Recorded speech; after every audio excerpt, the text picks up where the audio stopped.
বন্ধুরা দেখুন, প্রচণ্ড বৃষ্টি হচ্ছে আর বৃষ্টিতে আমাদের ঘর ভেঙে পানি পড়তেছে। দেখুন পুরো ঘরে একদম পানি দিয়ে ভেসে যাচ্ছে।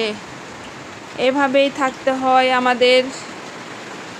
বৃষ্টিতে তো অবস্থা শেষ। বৃষ্টি আসলেই এরকম করে পুরো উপর থেকে পানি পড়ে পুরো ঘর ভিজে যায়। এভাবেই আমাদের বসত করতে হয়। গরিবের এটাই হচ্ছে সংসার, এটাই হচ্ছে জীবন, এটাই গরিবের জীবন, এটাই গরিবের সংসার। সব জায়গা থেকে পানি পড়ে একদম বন্যা হয়ে যাচ্ছে। কি আর করব, আমাদের গরিব অসহায় মানুষের এভাবেই কাটতে হয় দিন। সব ঘর থেকে পানি পড়ে।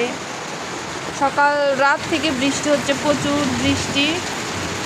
প্রচুর পরিমাণে বৃষ্টি হচ্ছে। দেখুন সব জায়গাতে পানি পড়ে, রান্নাঘরে পানি পড়ে, রুমে পানি পড়ে, সব জায়গাতেই বৃষ্টিতে একদম ভিজে একাকার হয়ে গেছে। এটাই হচ্ছে আমাদের মতো অসহায় গরিবদের অবস্থা। আমাদের এভাবেই জীবনযাপন করতে হয়, কারণ সবাইকে দেখানো যায় না, সব কিছু সবাইকে বলাও যায় না। কারণ মধ্যবিত্তদের এই একটা সমস্যা যে সব কিছু সবাইকে বলাও যায় না, সব কিছু করাও যায় না। আমার রান্নাঘর তো পুরো ভিজে শেষ, আমার রান্নাঘরের অবস্থা তো একদমই শেষ। রান্নাঘরে পুরো পানি দিয়ে একদম এগুলো ওয়াল দিয়ে পানি পড়ে। এই তো পানি পড়ে দেখেন, উপর থেকে পানি পড়ে এগুলো পুরো ভিজে গেছে। গরিবের এটাই হচ্ছে যে সুখের সংসার, যেখানে পানি দিয়ে সব কিছু দিয়ে অবস্থা খারাপ হয়ে যায়। টিন ছিদ্র হয়ে গেছে, টিন ছিদ্র দিয়ে মানে পানি পড়ে এগুলো একদম ভিজে আমার একাকার হয়ে যায়। মানে বৃষ্টি আসলে যে কি একটা কষ্ট, কি আর বলবো বলেন। আমাদের মতো মানুষের এটাই হচ্ছে যে জীবন।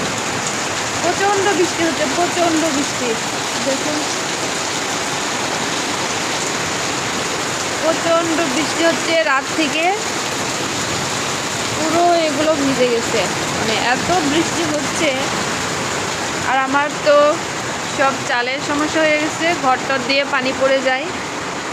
এখন আপাতত এই অবস্থা। এখন কিন্তু সকাল কয়টা বাজে দেখুন, 9:30 বাজে। আমি একটু আগে উঠলাম, কেন ঘরটার কিছুই গুছানো হয় নাই। আমার বাবুকে নাস্তা খাওয়াবো। হ্যাঁ বাবা, ওইখান থেকেও পানি পড়ে, সব দিক থেকেই পানি পড়ে। খুবই সমস্যার মধ্যে আছি, কী করব এখন। এগুলো পুরা ঘরটর ভিজে যায়, এভাবেই সামলাতে হয়।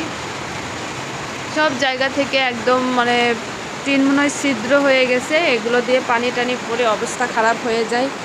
এগুলো আবার আমার সব পরিষ্কার করতে হবে। বৃষ্টি আসলে এরকম একদম বন্যা হয়ে থাকে। কী করব, করার কিচ্ছু নাই, এভাবেই চলতে হবে। কারণ আমরা হচ্ছে যে মধ্যবিত্ত মানুষের এটাই হচ্ছে যে জীবন। করার কিচ্ছু নেই, মেনে নিয়েছি, এটাই জীবন। এখন আল্লাহ পাক ভালো জানে যে আমাদের কবে একটু পরিবর্তন করবে, এটা আল্লাহ ছাড়া কেউ জানে না। তো যাই হোক,